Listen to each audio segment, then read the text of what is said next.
Hey there everybody, welcome back to the channel. Real quick, I apologize for any background noise you might be hearing. It is super hot.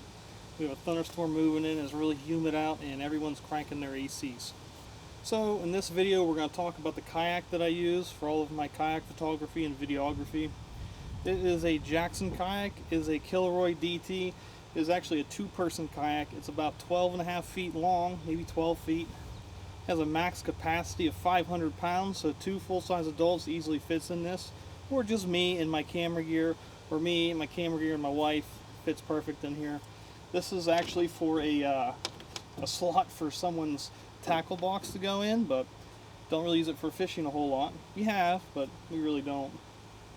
So I usually put my feet against this for a little bit of stability while I'm paddling, and then whenever I'm by myself, my bag sits right here in front of my feet, so I can just lean forward and quickly grab everything that I need to grab.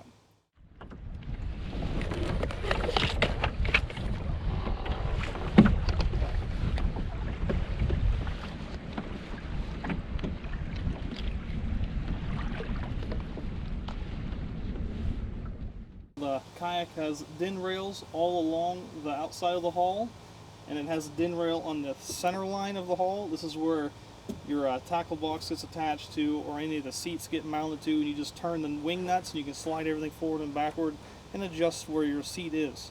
And also the seats themselves has an upper and a lower seating arrangement, so if you're shorter you can put the seat up a little bit higher, or if you're taller like me you can put it down a little bit lower.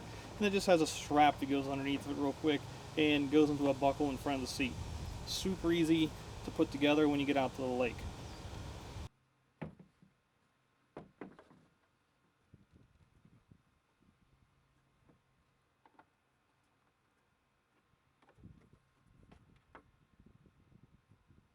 It also has a little area on the sides and the inside of the hull, so you can strap your fishing poles or the kayak paddles, what I usually do. So I got the front and back paddles in here at all times, that way I don't forget it.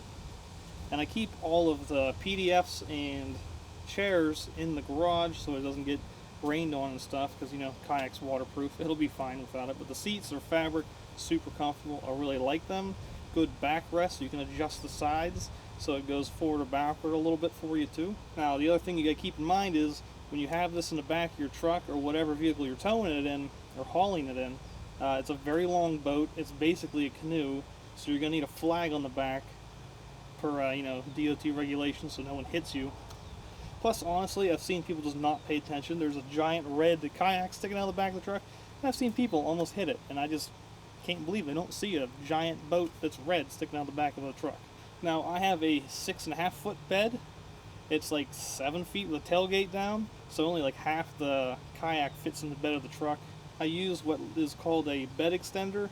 You can use it for sheets of plywood, you know, other uses besides kayaks, but works really good for long kayaks and boats for the bed of your truck. Goes into the receiver on the back end of your vehicle, sticks up like goalposts, and you just glide the kayak right through there. Now I do suggest putting one or both of the seats in the kayak before you leave while it's hanging on a wall, preferably hanging on a wall, not on the ground. That whenever you go to pick it up, it's easier for you to manhandle.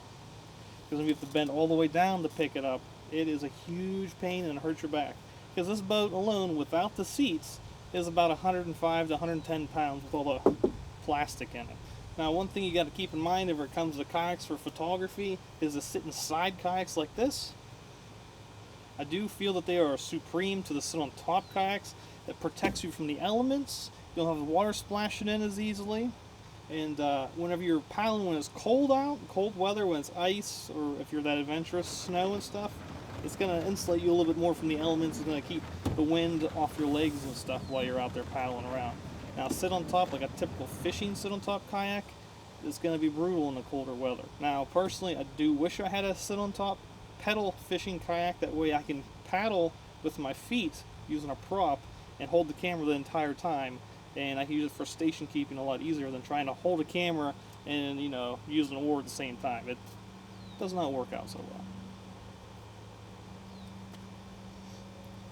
And then how I attach my GoPro is I have a ball up top here, then you attach my RAM mount to it, and it already has the GoPro little attachment on there. If you're interested in that, you have to go to Ram Mount's website to order something like this. It might be on Amazon, it might not be. Never I ordered this a couple years ago. I had to go directly from them. It's really just a really thick PVC painted black with decals on it, with these end caps and a 1/4 inch ball or whatever you need. Now I did try using this with my Z7 II, like this, try and film me in nice 4K instead of using the GoPro, but this wasn't strong enough and it bounced all over the place whenever I was out there, and eventually just slowly sagged down to the bottom of the boat. So yeah, don't put full-size cameras on this. Maybe like a ZV1 or ZV10 or something, maybe that will fit on there okay, but I think this really has like a weight capacity of like 1 pound, maybe 1.5 pounds. So it's really just on this flimsy din rail, and every time you hit a wave, the side of the boat will flex, and it's just going to throw it all over the place. So in the grand scheme, the GoPro's the go-to for that, because it has stabilization itself in there, and it kind of removes all the waviness you get from that. Whenever you go kayak shopping, if you want a kayak that's very stable, and you don't want it to be tippy, you want to be able to stand up in it and take pictures, photos, whatever you need to do, look around, use binoculars. You want a kayak that's very wide and a flat bottom. If you have a kayak that has a keel on the bottom, you'll go straighter in a straighter line. You have more control in a straight line, they'll go a little bit faster, because faster kayaks tend to be longer. But a keel with a V in the middle and the bottom will make it a little bit more tippy. So if you have a flat bottom with a wide kayak, which is what this thing is, it's so stable you can honestly stand up in it many times. I've walked from the back to the front to tuck the flag back underneath so that it's not flying around in the wind, hitting me in the face with water going into the wind. Or if there's something in the front, or if somehow my camera bag goes in front of the kayak, I can walk up there and grab it. It's not a huge deal.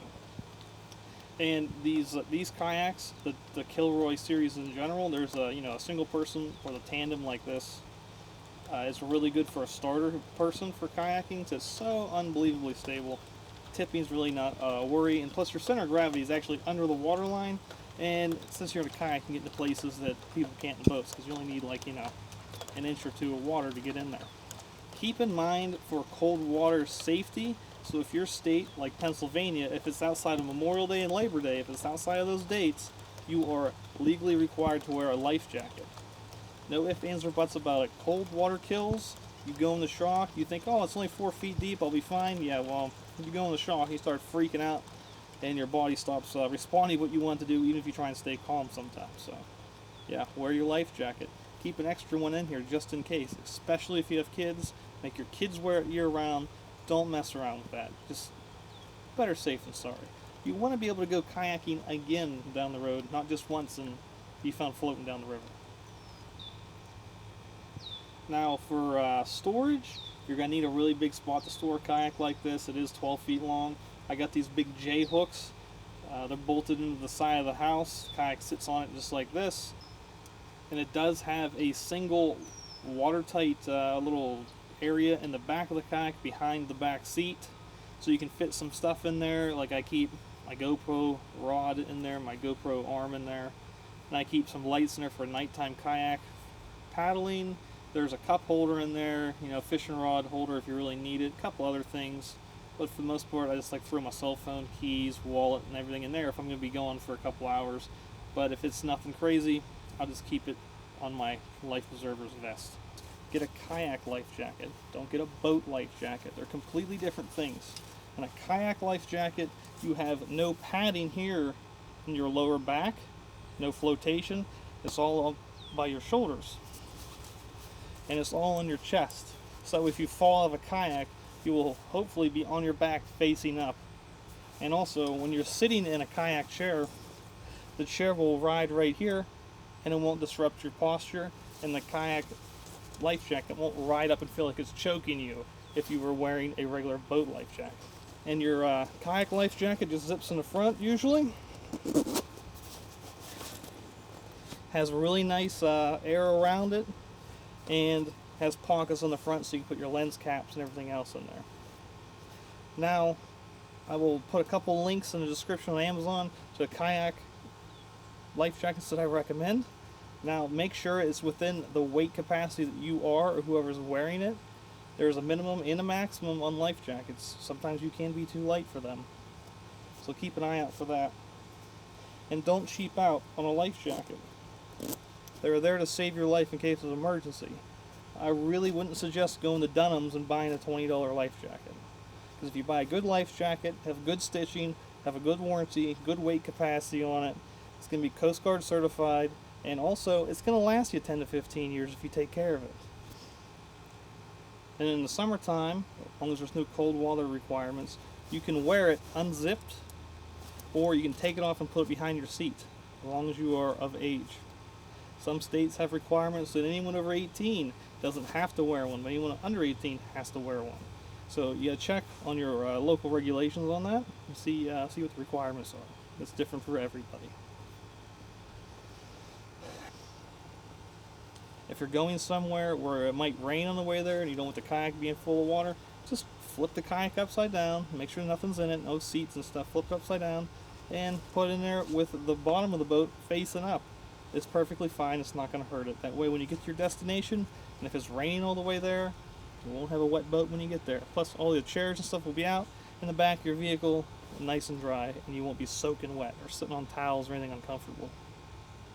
Hopefully this video has given you some ideas of maybe if you don't own a kayak, go to a state park, local park, county park, and you can go rent a kayak and go out with your camera, take some pictures, see things you normally wouldn't be able to get to or see from shore. And if you enjoyed the video, please give me a subscribe, like the video, comment down below if you have any questions, anything that I might have missed, questions you've thought of for kayaks and photography that you never found answers to anywhere else. I will try and give you my best input on any of that. I've been using a kayak for photo and video now at least for 10 years, maybe longer. This is probably my second or third kayak now over those years. So, until then, good luck out there. Happy shooting. I'll see you.